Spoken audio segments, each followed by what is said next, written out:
Welcome to global online Kannada friends. ಈ ಒಂದು ವಿಡಿಯೋದಲ್ಲಿ ನಾವು ಗುಲ್ಬರ್ಗಾ ವಿಶ್ವವಿದ್ಯಾಲಯದ PhD ಎಂಟ್ರೆನ್ಸ್ ಟೆಸ್ಟ್ಗೆ ಸಂಬಂಧಿಸಿದಂತೆ ರಿಸರ್ಚ್ ಮೆಥಡಾಲಜಿ ಮೇಲೆ ಹಲವಾರು ಪ್ರಶ್ನೆಗಳನ್ನು ಡಿಸ್ಕಸ್ ಮಾಡ್ತಾ ಇದ್ದೀವಿ. ನೀವೇನಾದರೂ ಗುಲ್ಬರ್ಗಾ ಯೂನಿವರ್ಸಿಟಿಯ PhD ಎಂಟ್ರೆನ್ಸ್ ಟೆಸ್ಟ್ಗೆ ಅಪ್ಲೈ ಮಾಡಿದರೆ ನೀವು ನಮ್ಮ ರಿಸರ್ಚ್ ಮೆಥಡಾಲಜಿ ಕ್ರ್ಯಾಶ್ ಕೋರ್ಸನ್ನು ಫಾಲೋ ಮಾಡ್ಬೋದು. ಈ ಒಂದು ಕ್ರ್ಯಾಶ್ ಕೋರ್ಸ್ನಲ್ಲಿ ನಿಮಗೆ ಫುಲ್ ಸಿಲೆಬಸ್ ವಿಡಿಯೋ ಲೆಕ್ಚರ್ ಸಿಗ್ತಾ ಇವೆ ಈ ರಿಸರ್ಚ್ ಮೆಥಡಾಲಜಿ ಮೇಲೆ. ಅದೇ ರೀತಿ ರಿಸರ್ಚ್ ಮೆಥಡಾಲಜಿ ಮೇಲೆ ಪೂರ್ತಿ ನೋಟ್ಸ್ ನಿಮಗೆ ಸಿಗ್ತಾ ಇದೆ, ಅದು ಕೂಡ ಇಂಗ್ಲೀಷ್ ಮತ್ತು ಕನ್ನಡ ಎರಡು ಲ್ಯಾಂಗ್ವೇಜ್ನಲ್ಲಿ. ಇದರ ಜೊತೆಗೆ 10 ಮಾಕ್ ಟೆಸ್ಟ್ ಸಿರೀಸ್ಗಳನ್ನು ನಿಮ್ಮ ಪ್ರಾಕ್ಟೀಸ್ಗಾಗಿ ನೀಡ್ತಾ ಇದ್ದೀವಿ. ಇದರ ಜೊತೆಗೆ PhD ಅಡ್ಮಿಷನ್ ಸಲುವಾಗಿ ಕಂಪ್ಲೀಟ್ ಗೈಡೆನ್ಸ್ ನಮ್ಮ ಕಡೆಯಿಂದ ನಿಮಗೆ ಸಿಗ್ತಾ ಇದೆ. ಈ ಒಂದು ಕ್ರ್ಯಾಶ್ ಕೋರ್ಸ್ಗೆ ನೀವು ಜಾಯ್ನ್ ಆಗಲು ಬಯಸಿದರೆ ಇಲ್ಲಿ ನೀಡಿರುವ ನಂಬರ್ಗೆ ನೀವು ಗೂಗಲ್ ಪೇ ಅಥವಾ ಫೋನ್ಪೇ ಮಾಡಿ ನಮಗೆ ಸ್ಕ್ರೀನ್ಶಾಟ್ ಕಳಿಸಿದರೆ ನಾವು ನಿಮಗೆ ಮಟೀರಿಯಲ್ಸನ್ನು ಫಾರ್ವರ್ಡ್ ಮಾಡ್ತೀವಿ. ಅದೇ ರೀತಿ ಇಲ್ಲಿ ನಮ್ಮ ವಿಡಿಯೋ ಲೆಕ್ಚರ್ಸ್ ಆಗಿರ್ಬೋದು, ನೋಟ್ಸ್ ಆಗಿರ್ಬೋದು, ಮಾಕ್ ಟೆಸ್ಟ್ ಸಿರೀಸ್ ಆಗಿರ್ಬೋದು, ಎಲ್ಲವೂ ಕೂಡ ನಿಮಗೆ ಕನ್ನಡ ಮತ್ತು ಇಂಗ್ಲೀಷ್ ಎರಡೂ ಲ್ಯಾಂಗ್ವೇಜ್ನಲ್ಲಿ ನಿಮಗೆ ಸಿಗ್ತಾ ಇದೆ. ಸೊ ನೀವೇನಾದರೂ ಗುಲ್ಬರ್ಗಾ ಯೂನಿವರ್ಸಿಟಿಯಲ್ಲಿ PhD ಎಂಟ್ರೆನ್ಸ್ ಟೆಸ್ಟ್ಗಾಗಿ ಪ್ರಿಪ್ರೇಷನನ್ನು ಮಾಡ್ತಾ ಇದ್ದರೆ ಈ ಒಂದು ಕ್ರ್ಯಾಶ್ ಕೋರ್ಸ್ ನಮಗೆ ತುಂಬಾ ಹೆಲ್ಪ್ಫುಲ್ ಆಗಿದೆ. ಕ್ವಶನ್ಸ್ಗೆ ಹೋಗೋಣ. ಇಲ್ಲಿ here the first question is, what is the main aim of interdisciplinary research? Option A, to oversimplify the problem of research. Option B, to bring out the holistic approach to research. Option C, to create a new trend in research methodology. Option D, to reduce the emphasis on a single subject in the research domain. ಅಂತರ್ ಶಿಕ್ಷಣ ಸಂಶೋಧನೆಯ ಮುಖ್ಯ ಗುರಿ. Option A, ಸಂಶೋಧನೆಯ ಸಮಸ್ಯೆಯನ್ನು ಹೆಚ್ಚು ಸರಳಗೊಳಿಸುವುದು. Option B, ಸಂಶೋಧನೆಗೆ ಸಮಗ್ರ ಮಾರ್ಗವನ್ನು ತರುವುದು. ಆಪ್ಷನ್ ಸಿ, ಸಂಶೋಧನಾ ವಿಧಾನದಲ್ಲಿ ಹೊಸ ಪ್ರವೃತ್ತಿಯನ್ನು ಸೃಷ್ಟಿಸುವುದು. ಆಪ್ಷನ್ ಡಿ, ಸಂಶೋಧನಾ ಕ್ಷೇತ್ರದಲ್ಲಿ ಒಂದೇ ವಿಷಯದ ಮೇಲೆ ಹೆಚ್ಚು ಒತ್ತು ನೀಡುವುದನ್ನು ಕಡಿಮೆ ಮಾಡುವುದು.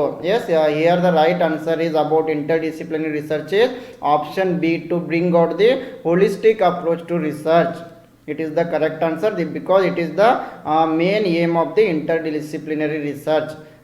ಅಂತರ್ ಶಿಕ್ಷಣ ಸಂಶೋಧನೆ ಮುಖ್ಯ ಉದ್ದೇಶ ಸಂಶೋಧನೆಗೆ ಸಮಗ್ರ ಮಾರ್ಗವನ್ನು ತರುವುದಾಗಿದೆ. ಸೊ ಹೀಗಾಗಿ ಆಪ್ಷನ್ ಬಿ ಏನಾಗಿದೆ ಇಲ್ಲಿ ಸರಿಯಾದ ಉತ್ತರ ಆಗಿದೆ.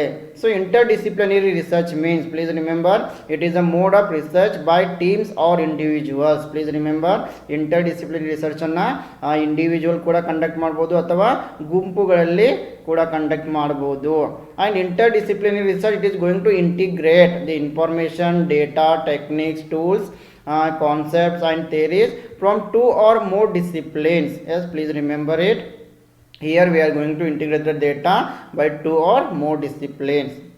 The next question is, the main aim of the scientific method in research field is? Option A, improve data interpretation.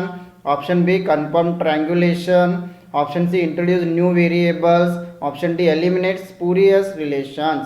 ಸಂಶೋಧನಾ ಕ್ಷೇತ್ರದಲ್ಲಿ ವೈಜ್ಞಾನಿಕ ವಿಧಾನದ ಮುಖ್ಯ ಗುರಿ ಏನು?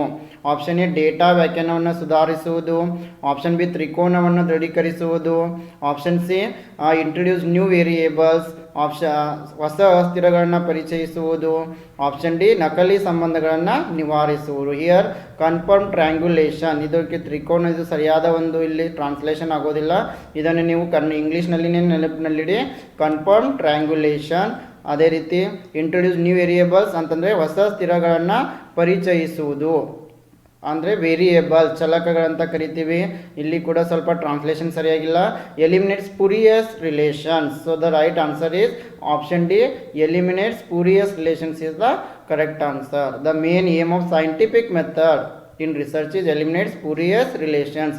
ಸಂಶೋಧನಾ ಕ್ಷೇತ್ರದಲ್ಲಿ ವೈಜ್ಞಾನಿಕ ವಿಧಾನವನ್ನು ಯಾಕೆ ಬಳಸ್ತೀವಿ ಅಂತಂದರೆ ಇಲ್ಲಿ ನಕಲಿ ಸಂಬಂಧಗಳನ್ನು ನಿವಾರಿಸುವ ಸಲುವಾಗಿ. So option D is the correct answer.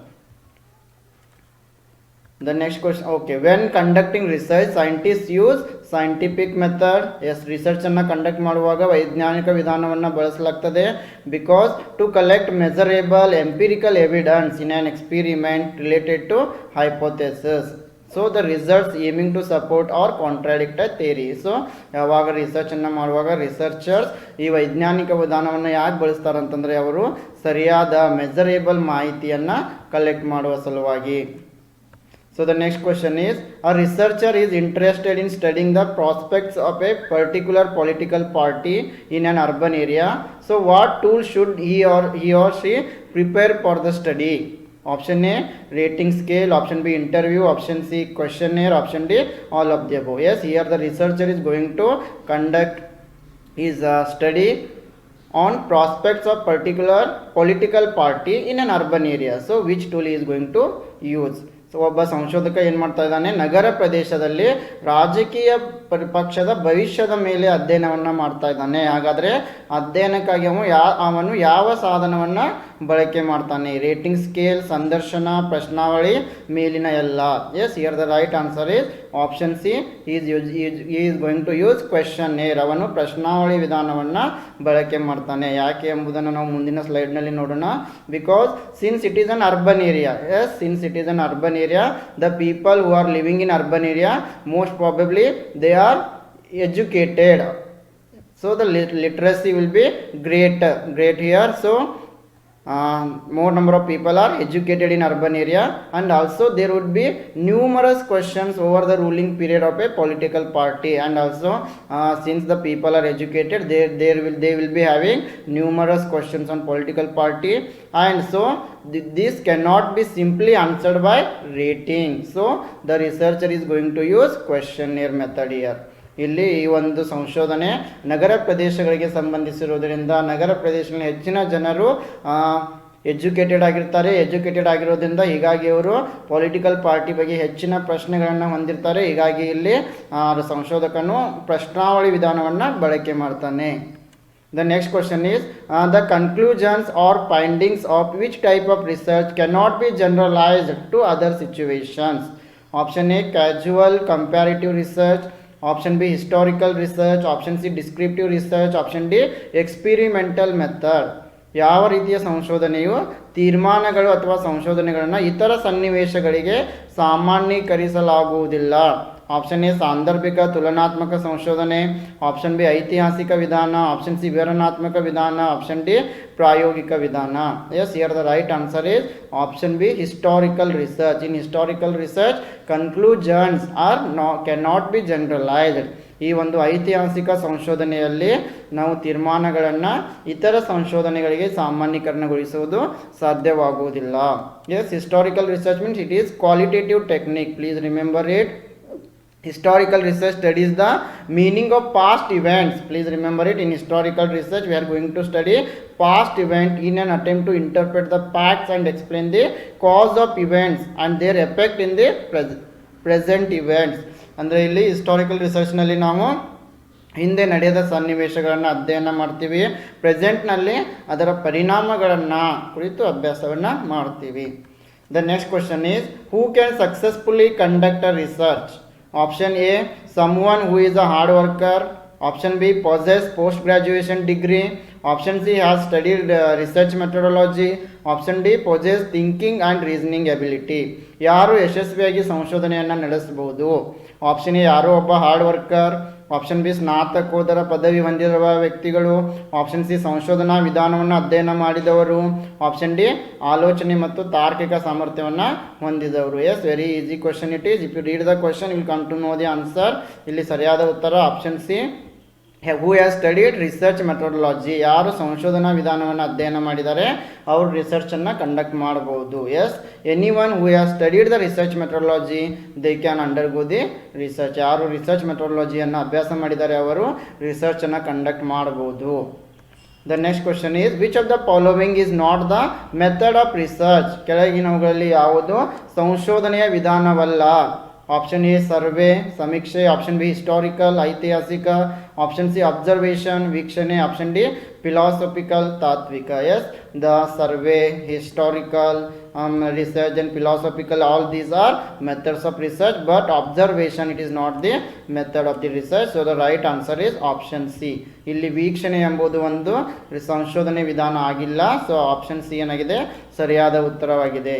The next question is a research problem is feasible only when? Option A, it has utility and relevance. Option B, it is new and adds something to the knowledge. Option C, it is ರಿಸರ್ಚೇಬಲ್. Option D, all of the above. ಯಾವಾಗ ಸಂಶೋಧನಾ ಸಮಸ್ಯೆ ಕಾರ್ಯಸಾಧ್ಯವಾಗುತ್ತದೆ? Option A, ಇದು ಉಪಯುಕ್ತತೆ ಮತ್ತು ಪ್ರಸ್ತುತೆಯನ್ನು ಹೊಂದಿದಾಗ. Option B, ಇದು ಹೊಸದು ಮತ್ತು ಜ್ಞಾನಕ್ಕೆ ಏನನ್ನಾದರೂ ಸೇರಿಸಿದಾಗ. ಆಪ್ಷನ್ ಸಿ, ಇದು ಸಂಶೋಧನೆಗೆ ಯೋಗ್ಯವಾಗಿದೆ ಎಂದಾಗ. Option D, all of the above. Yes, here the research problem is feasible only when it is having utility and relevance, it is new and adds something to the knowledge, it is also researchable. So option D, all of the above are the correct here. ಯಾವಾಗ ಒಂದು ಸಂಶೋಧನಾ ಸಮಸ್ಯೆ ಕಾರ್ಯಸಾಧ್ಯವಾಗ್ತದೆ ಅಂತಂದರೆ ಸಂಶೋಧನಾ ಸಮಸ್ಯೆ ಉಪಯುಕ್ತವಾಗಿರಬೇಕು, ಹೊಸ ಜ್ಞಾನಕ್ಕೆ ಹೊಸದೇನನ್ನಾದರೂ ಸೇರಿಸಬೇಕು, ಸಂಶೋಧನೆಗೆ ಯೋಗ್ಯವಾಗಿರಬೇಕು. ಸೊ ಹೀಗಾಗಿ ಮೇಲಿನ ಎಲ್ಲ ಸರಿಯಾದ ಉತ್ತರವಾಗಿದೆ.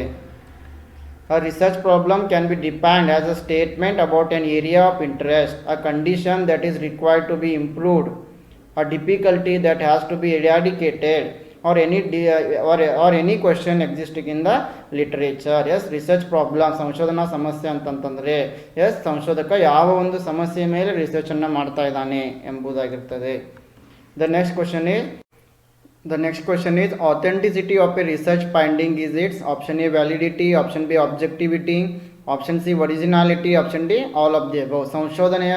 ಶೋಧನೆಯ ಸತ್ಯಾಸತ್ಯತೆ ಅದರದು. ಆಪ್ಷನ್ ಎ ಸಿಂಧುತ್ವ, ಆಪ್ಷನ್ ಬಿ ವಸ್ತುನಿಷ್ಠತೆ, ಆಪ್ಷನ್ ಸಿ ಸ್ವಂತಿಕೆ, ಆಪ್ಷನ್ ಡಿ ಮೇಲಿನ ಎಲ್ಲ. Yes, here the right answer is option B objectivity. Yes, authenticity of a research finding is its objectivity. ಸಂಶೋಧನೆಯ ಯಾವಾಗಲೂ ಸತ್ಯಾಸತ್ಯತೆಯನ್ನು ಅದರ ವಸ್ತುನಿಷ್ಠತೆಯ ಮೇಲೆ ತಿಳಿದುಕೊಳ್ತೀವಿ. The next question is which one is called non probability sampling. ಯಾವುದನ್ನು ಸಂಭವನೀಯತೆ ಇಲ್ಲದ ಮಾದರಿ ಎಂದು ಕರೆಯಲಾಗ್ತದೆ. Option A quota sampling, option B cluster sampling, option C systematic sampling, option D stratified random sampling. Yes, which one is known as the non-probability sampling method? Yes, the right answer is option A. Quota sampling is known as the non-probability sampling method. Remaining all three will come under the probability sampling methods. The only quota sampling method is related to non-probability sampling method.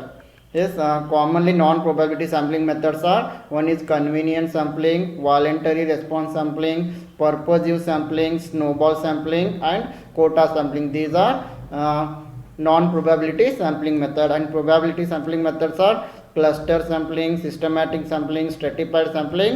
These three are probability sampling method. Okay friends, the next question is what does a good thesis involve? ಉತ್ತಮ ಪ್ರಬಂಧವು ಏನನ್ನು ಒಳಗೊಂಡಿರುತ್ತದೆ?